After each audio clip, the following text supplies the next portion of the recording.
proceed with the lumbar expert battle. So I welcome to the stage Dr. Trincat with the first work.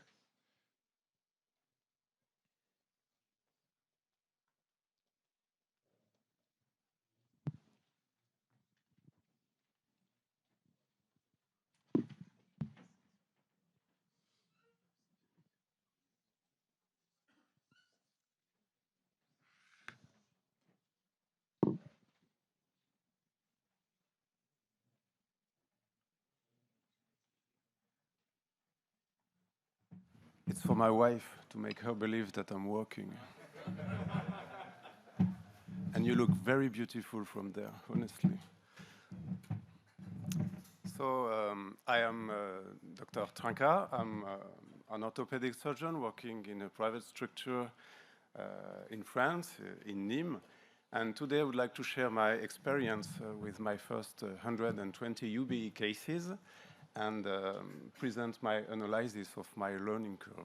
And beyond that result, I thought it would be a good idea for surgeons considering UBE but who didn't start yet to briefly explain how I introduced endoscopy in my private practice. So, how did it start for me? This was a story of friendship because I was called 3 years ago by Dr. Longeon, who was very excited about UBE and who was organizing a workshop and a conference. And that immediately convinced me that this was a real game changer for us and for our patient. That's why I decided quickly to go further. And my training pathway included, of course, literature review, but also, above all, observation of a trained surgeon. But at the same time, it was very important to prepare my own team, from the nurses to the anesthesiologist, regarding, for instance, irrigation management, blood pressure control, or longer operative time, at least in the beginning. I was waiting for left L5-S1 discarnation to start, but that never showed up to the clinic, so I decided to start with L4, L5 stenosis under supervision of Dr. Longeon. And once the activity was launched, there was no strict selection of the patient. And all discarnation, all 1 and 2 level stenosis, even revision surgeries were performed under endoscopy. And at the same time, it was very important to go on with my training, with exchanges with other surgeons, in the OR, for instance, with Dr. Cristini, which is smiling there, it's quite rare, on discussion groups.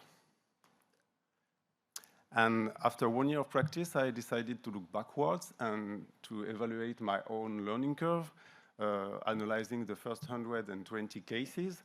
And to homogenize the analysis, I decided to focus mainly on single-level stenosis. So in the end, there were 94 patients with a mean age of 71 years old.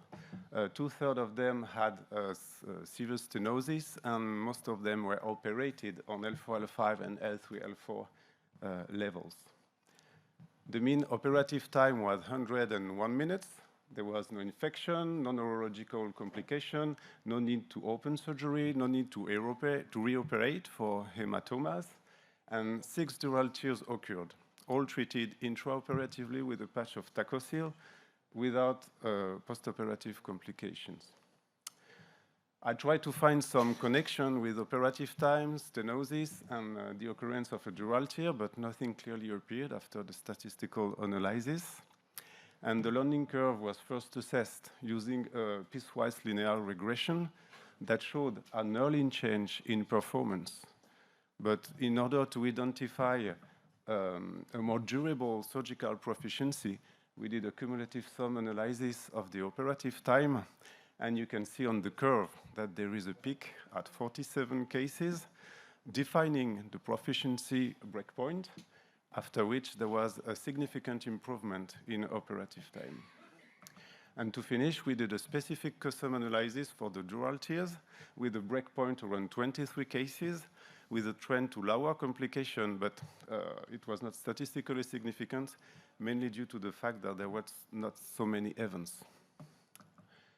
So our results, if we compare them to the literature, are quite consistent with those observed in the bibliography, but the breakpoint is maybe slightly higher, probably due to the cohort that includes only stenosis without disc herniation.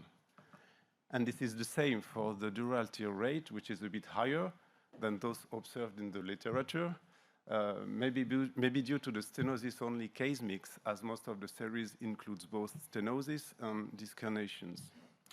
So we can say that it's possible to introduce safely UBE in a private practice with a proper training, with a good tip preparation, and if you are patient enough to accept this learning curve. But even if you think that you are done with your learning curve, you have to know that this is a never-ending story. For instance, for me, 2 events contribute to my progress last year.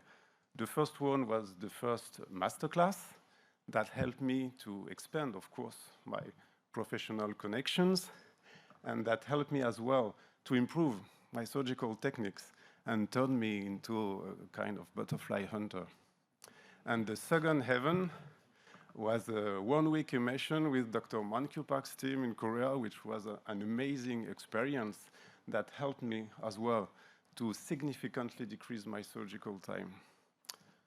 So to conclude, I would say that UBE is a rewarding journey.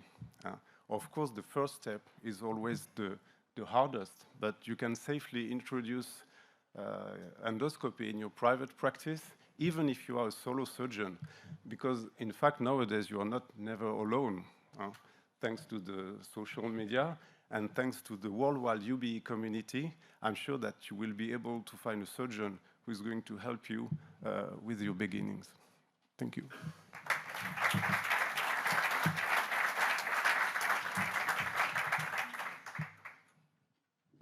Any questions?